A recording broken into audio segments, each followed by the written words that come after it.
Snehlata Srivastava XSG Lok Sabha के channel YouTube channel पर आपका पुनः स्वागत है। अपने प्रीवियस वीडियो के कंटिन्यूएशन में मैं इस वीडियो में भी आपको सेक्रेटरी जनरल के जो फंक्शंस हैं उसके बारे में बताना चाहूँगी। यदि आप देखें तो सेक्रेटरी जनरल जो भी पार्लियामेंट्री कमेटीज़ हैं उसके सभी काम करने के लिए उनको शक्तियाँ प्रदत्त हैं, यानी कि उसकी जो प्रोसीजरल शक्तियाँ हैं, बाकी तो सभी कमेटी के चेयरपर्सन के पास होती हैं, परंतु उसके जो प्रोसीजरल है वो उसमें सेक्रेटरी जनरल खुद कर सकते हैं या उनके बिहाफ पे वो किसी और ऑफिसर को उसके लिए ऑथोराइज कर सकते हैं। यदि मान लीजिए कि किसी पार्लियामेंट्री कमेटी की डेट एंड टाइम फिक्स करना है और चेयरपर्सन अवेलेबल नहीं है तो सेक्रेटरी जनरल उसको फिक्स कर सकते हैं। और यदि कोई बिल के बारे में है और जॉइंट कमेटी है बिल के लिए और उसके चेयरपर्सन भी अवेलेबल नहीं है तो सेक्रेटरी जनरल मिनिस्टर कंसर्न को, जो उस बिल से कंसर्न मिनिस्टर हैं, उनको कंसल्ट करके डेट और टाइम फिक्स कर सकते हैं। यदि किसी कमेटी के सामने कोई एविडेंस और किसी विटनेस को उपस्थित कराना है तो उसका जो सम्मन है वो भी सेक्रेटरी जनरल के सिग्नेचर से इशू होता है। और यदि कॉन्स्टिट्यूशन में किसी भी विषय पर प्रेसिडेंट की रिकमेंडेशन या अनुमति चाहिए होती है, यदि किसी बिल की कंसिडरेशन के लिए और कोई अमेंडमेंट होता है उस बारे में, तो जो मिनिस्टर कंसर्न होते हैं वो राइटिंग में सेक्रेटरी जनरल को ही सूचित करते हैं प्रेसिडेंट की सैंक्शन और रिकमेंडेशन को। जो भी बिल हाउस में पास होता है और जिसको प्रेसिडेंट की असेंट के लिए भेजना होता है या प्रेसिडेंट की असेंट के बाद उसको टेबल पे ले करना होता है तो वो सेक्रेटरी जनरल द्वारा किया जाता है। यदि कोई सीट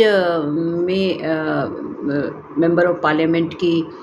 खाली त्यागपत्र दे देते हैं या रेजिग्नेशन दे देते हैं तो उसको जब स्पीकर एक्सेप्ट कर लेते हैं तो उसके इसकी सूचना बुलेटिन में देना और गैजेट में उसको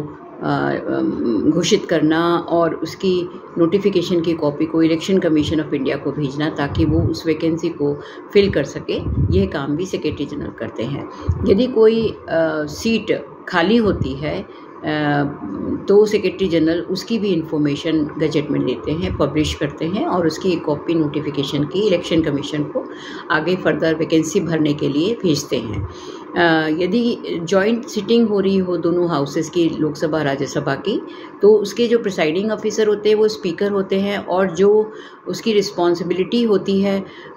उसको ऑर्गेनाइज करने की वो सेक्रेटरी जनरल लोकसभा की होती है। वही इसका जो मेंबर्स ऑफ पार्लियामेंट को सम्मन इशू करना है वो सेक्रेटरी जनरल करते हैं, चाहे वो राज्यसभा के मेंबर हो चाहे लोकसभा के मेंबर हो, और टाइम प्लेस उसको बताना जॉइंट सेटिंग का,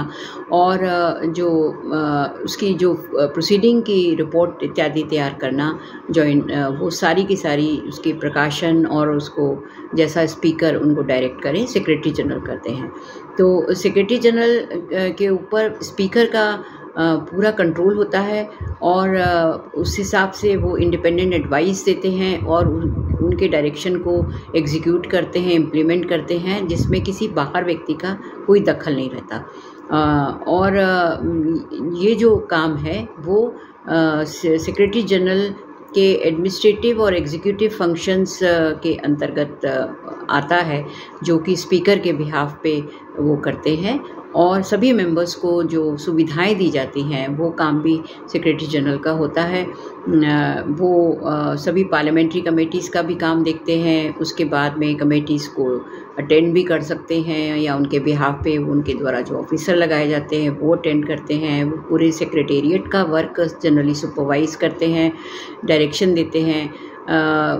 हाउस का पूरा जो सेक्रेटेरिएट वर्क होता है और इसकी कमेटीज़ का वो सभी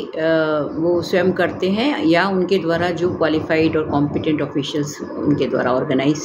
किया जाता है, ताकि सभी काम जो पार्लियामेंट्री का है, पार्लियामेंट्री वर्क है, वो एफिशिएंसी से और स्मूथली और सबसे हाई कैटेगरी का, हाई लेवल का हो सके। यदि प्रजातंत्र को बढ़ावा देना है लोकसभा में स्पेशली, तो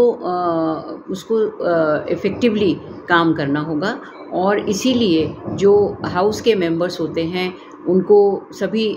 उनकी ड्यूटीज़ को वो कैसे अच्छे से निभाएं, उसमें भी सेक्रेटरी जनरल का योगदान होता है। और सेक्रेटरी जनरल ना केवल हाउस के बिज़नेस को और सर्कुलेट करके और उससे ही उनका ख़त्म नहीं होता काम, बल्कि सेक्रेटरी जनरल को ये भी करना होता है कि वो सभी मेंबर्स को ऐसे मटेरियल उपलब्ध कराते हैं जिसके लिए एक बहुत महत्वपूर्ण सर्विस है, library and reference research documentation information service, जिसे लार्डीज कहा जाता है। और उनके जो सेक्रेटरी जनरल के सुपरविजन और गाइडेंस में सभी मेंबर्स को रेफरेंस उपलब्ध कराती है, उनको रेफरेंस मटेरियल देती है, उनको पुराना रिकॉर्ड उपलब्ध कराती है, उनको किताबें उपलब्ध कराती है। और ये रिसर्च एंड इंफॉर्मेशन डिवीज़न पूरे विश्व का, पूरे देश के में जो भी उस सब्जेक्ट पे मटेरियल उपलब्ध होता है वो मेंबर्स ऑफ पार्लियामेंट को उपलब्ध कराते हैं। जो टॉपिक्स हैं उन पर तैयारी करके करंट इंटरेस्ट के और इंटरनेशनल लेवल के, इंटरनेशनल अफेयर्स के, वो सभी चीज़ें वो उनके रिक्वेस्ट पे या अदरवाइज़ बैकग्राउंड नोट्स उनको देते हैं, उनकी ब्रीफिंग करवाते हैं। डिपार्टमेंट्स के ऑफिशियल्स आकर के उनको जो बिल डिस्कस करने वाला होता है उसको उस पर ब्रीफिंग देते हैं, बजट पे ब्रीफिंग देते हैं। और बेसिकली मेंबर्स ऑफ पार्लियामेंट को इस बात के लिए तैयार करना कि वो क्वालिटी भाषण दें संसद में, हाउस में, और मुद्दों को के बारे में पूरी जानकारी रखें ताकि उस पर जो निर्णय हो वो सही हो और उनको सारी करंट और इंफॉर्मेशन उपलब्ध हो। और ये इसी तरह से कोई पार्लियामेंट्री कॉन्फ्रेंस होती है या कोई डेलीगेशंस आ रहे हैं, बाहर से आ रहे हैं, हम लोग बाहर जा रहे हैं, उन सब के लिए मटेरियल तैयार करना और उनकी कमेटीज़ में पार्टिसिपेट करना और उन सब की तैयारी करने का काम जो है वो सेक्रेटरी जनरल के पास रहता है। मेंबर्स ऑफ पार्लियामेंट को वहाँ की कमेटीज़ के लिए तैयार करना, उनको मटेरियल देना, उनके भाषण देना, ये सारा काम भी होता है। इसके अलावा लोकसभा में एक ट्रेनिंग का ऑर्गेनाइजेशन है जो पहले bureau of parliamentary studies and training BPST के नाम से जाना जाता था, उसे बदल करके अब प्राइड किया गया है, जो कि सभी को, जो कि ओवरऑल कंट्रोल और गाइडेंस में होता है सेक्रेटरी जनरल के। इसके अलावा जो अगली वीडियो है मैं उसमें आपको पार्लियामेंट्री डिप्लोमेसी का जो काम सेक्रेटरी जनरल देखते हैं उसके बारे में आपको बताऊंगी। धन्यवाद।